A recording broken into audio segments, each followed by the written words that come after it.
What's up, droners, and welcome to another list video. And I don't know if you guys knew or not, but last year I did a top 4K drone video that you guys really liked, and so I was like, let me do it again because, well, honestly, things have changed a lot since last year. So the way I'm ranking this list is completely like subjective to me and my beliefs about like, I personally believe the best camera you can have is one that's with you. And you know, these drones, all these drones on this list are super good drones, like every single one of them, but it really just depends on what you're gonna use it for. So let's see it. All right, so I know you guys are gonna say it in the comments like I'm sponsored by DJI or it's a DJI list or anything like that. But it's not really like that. I'd actually prefer that it wasn't like that, but DJI is definitely killing the game when it comes to drones. So I'm throwing in some other drones in here because I refuse to have just a DJI list. But you guys know DJI is dominating the market and has most of the best 4K drones. So either way, the first drones on the bottom of this list we're actually gonna go are not DJI drones. They are actually the drones that I encountered when I was at the NAB show, which I actually have some videos that I did about. And I actually got to hold and see these drones and was like super excited about it, super impressed. It was the Power Vision drones, Power Egg and the Power Eye. And I'm grouping them together because they're not out yet. You can't buy them. Like, they're listed at B&H on their website. You can't even find them on Amazon. But like, the specs of what these drones are supposed to do are amazing, but I assume there's a really good reason why they're not out yet, right? Power Vision, I don't know. But either way, I want to get my hands on these drones because they're talking about 14 megabyte photos for the Power Egg, is the Egg one. You know, 4K stable. It's like a very standard drone for what I guess a DJI drone would be releasing, but it looks weird. So it might fly differently, might fly better, who knows? And then there's the Power Eye, which is a Micro Four Thirds drone that I was like, this could compare to an Inspire 1, but it also has object avoidance with sonar and, you know, 16 megapixel photos, and it even does, you know, 29 minutes of flight time, which everybody always overshoots their flight time. But if it does flying that camera, then it definitely flies longer than Inspire 1, so it'd be like a mix between Inspire 1 and Inspire 2. But either way, I really, really, really wish I could get my hands on it. So this is like my shout out to Power Vision, because I'm like, yo man, let me play.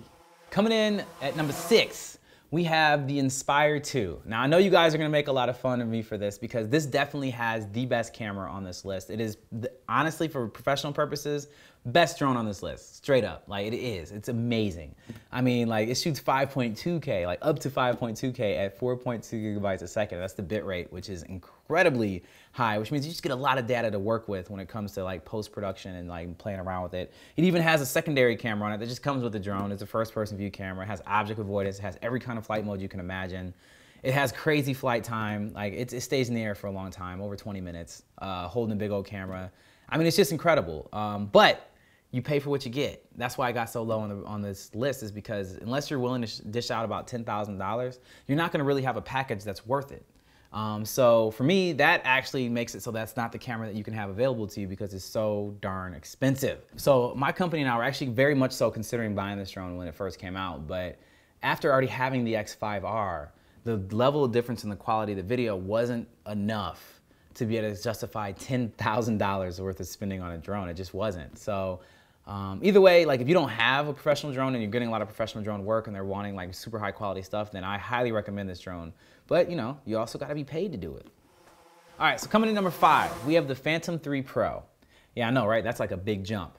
Another DJI drone, of course. And this drone makes the list for a couple reasons. Number one, this is like a workhorse. This drone has beautiful image. It shoots 4K at 60 megabytes a second. It's pretty standard. And it has 23-minute flight time. But the biggest thing about this drone is it costs $600. It's cheap. It's a cheap drone that is super reliable. It's actually I'm probably tied with the amount of flight time on this one between this one and the Inspire 1 and the Mavic, I guess. But I've flown the crap out of the Phantom 3 Pro, the crap out of it. Like, this is the one I flew in multiple countries all over the world. It works. That's the thing about it. You take it out, you put the propellers on it, it works. It takes beautiful images. And if somebody's like, hey, I really want to get into this drone thing, but I don't have thousands of dollars to spend, but I really need nice images, and I'm like, you want a Phantom 3 Pro if all you have is less than $1,000. This is your drone. Coming in number 4, we have the Inspire 1 X5R. This is my top professional drone. This is one that I use for my big professional jobs, and it's impressive. It's an impressive drone. The camera is incredible. It has a Micro Four Thirds sensor, so you can do interchangeable lenses, which we do. It has dual flight controllers, so you can have somebody else controlling the camera, just like the Inspire 2 can do that as well. And it also has horrible flight time. That's the big drawback of this drone, is that you can actually get this drone for around $5,500. Not fully kitted out, but enough to be able to really start doing some professional gigs. But like I said, the flight time gets rough, especially if you have batteries that are getting a little older. You know, for me right now, I'm getting maybe averaging around 10 minutes with the X5R while you're rolling the camera, if that. So it's not a lot of time in the air, but if you know what you're doing and you have a crap ton of batteries like we do, then you can get a lot done.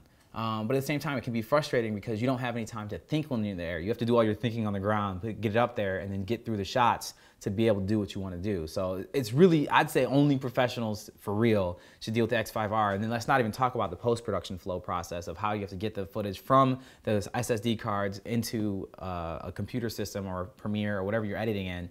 It's a thing. Trust me, but it's worth it if you're going for the quality and you're getting paid good enough for it. Also worthy of mentioning is that you can actually have 3 different kind of cameras on this. You can have the X3, the X5, or the X5R, and then pretty much as you move down the quality list, you get higher flight time. So the X3, it'll fly for 20 plus minutes. The regular X5, you're getting about 12 to 15 minutes. X5R, it's a beast. So there's a lot of versatility to this drone, and that's really what makes it make the list and is probably my most professional favorite drone for those kind of things. So coming at number 3, we have the Autostar Premium. They made the list because of you guys, actually. Pretty much every list I've ever done about drones, everybody's always writing me and saying, what about the Autel? What about the Autel? I personally have never flown this drone before, but on paper, it looks pretty impressive. 25-minute flight time. It looks pretty comparable to the Phantom 3 Pro. Only $800, so it only costs $200 more, but it also has higher frame rates than the Phantom 3 Pro. It could shoot in 240 frames a second at 720 or, you know, 1080. This is our resolution. So 1080p, you can actually shoot at 120 frames a second, which is pretty slow motion if it looks good. I haven't seen the footage from it yet. Either way, a lot of people speak very highly of this drone. I know that Autel is a pretty decent company to work with anyway. So I don't know. I'd say that it's definitely worth considering, depending on how much you want to spend and like if you want to be a part of the DJI group or not. If you don't, then this is probably one of your best alternatives. So the reason why I'm putting this up so high and the reason why I normally recommend the Phantom 3 Pro to people is, number one, it is cheaper, but also is like I only really want to recommend the things that I know, and I haven't flown the Autel, so I've flown the crap out of the Phantom 3 Pro, so that's why I'm saying that's the drone you should start with. This drone actually might be better. It's just not as popular commercially in the sense of I don't know anybody who has an Autel Autostar Premium. But on paper, it looks great, and it looks like it flies well, and like I said, I hear good things from you guys, so it's worth checking out. Coming number 2, in my opinion, number 2 is the best single flyer drone available on the market right now. When it comes to all of the above, this is the Phantom 4 Professional. Phantom 4 Professional has everything, like everything. It has infrared sensing system that is pretty much 360-degree bubble around the drone that won't let you run into anything.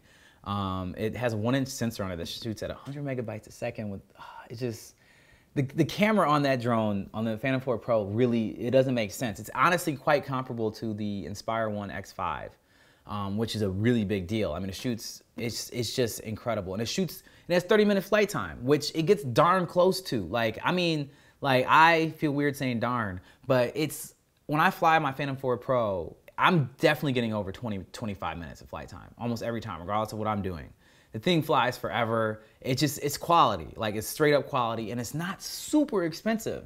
You're looking at, for like the bundles, like $1,800 to be able to get started with this drone, which to me is worth every single penny. If somebody's like, hey, I'm a professional, but I'm not like super professional, like working for like movies and stuff, but I need really high quality images, but it's only gonna be me flying.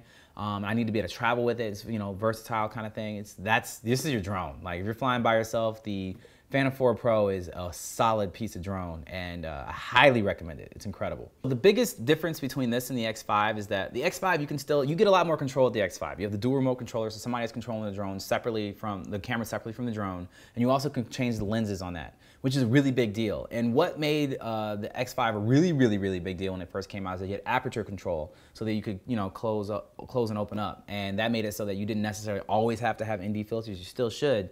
But it made it so you have more range of how you can use those ND filters or use the camera. And you also can adjust for changing light settings while you're in the air. If the cloud moves over the sun or moves away from the sun, then you can open up or close down while you're in the air without having to bring it down and unscrewing and putting on a new ND filter. So that was a big deal for the X5, but they brought that into the Phantom 4 Pro because this thing is a beast. Like I said, the biggest difference is that the Inspire has the ability to control the camera separately from the drone, as well as the ability to change the focal length by changing the lenses. So that still definitely gives the Inspire X5 a heads up on this, but as a single fire drone, this thing is pretty much unbeatable. All right, and coming to number one is, for me, is like I said before, the reason I rank this list is like the drone or the camera that you have with you is the one that takes the best picture. And the best camera that has best drone with 4K capabilities that you can have with you almost anywhere you go, which I take with me almost everywhere I go, is the Mavic Pro. It does not have all the features of the Phantom 4 Pro. It does not have the aperture control. It doesn't have the bit rate. It doesn't even have the same size of the sensor. The image doesn't look as good. It looks pretty comparable to a Phantom 3, but this drone has every autonomous feature you can imagine, and it just folds up so small. It fits in your backpack and goes everywhere you want it to go. The flight times are crazy, 27-minute flight time. I constantly get over 22 to 25, 23 minutes on this thing. And it's a little expensive, and I think it's worth it though. It's $1,300 for the bundle, which I always recommend getting the bundle. You need more than one battery. You need the accessories that come with it. And it's only 1.62 pounds. It's so light and so little, but it can do so much. As long as you have quality ND filters like the Polar Pros with this drone, you can get some super, super, super high quality images, and you can get it anywhere that you are. So I made it number one on my list because this drone is super versatile. It can trick the untrained eye into believing that it's a super professional camera, and it's just easy to fly. It has object avoidance in the front sensors. So that's my winner. Number one best 4K drone is the DJI Mavic Pro. Droners, thank you for checking out this list-like video. And if you want to see more list-like videos, we got them. Bam, there's where they are. Or if you want to see the greatest opening video ever, we have them right here. And I know I've never asked for this before, but one of the best ways that you can support me is to share this video. Put it on Facebook, put it on wherever, and show people that this kind of thing is worth watching for our channel, because hopefully they'll do what you already did and subscribe or check out our Patreon page and really give us that support, because that's what allows us to do this. And as always, make sure you stay fly.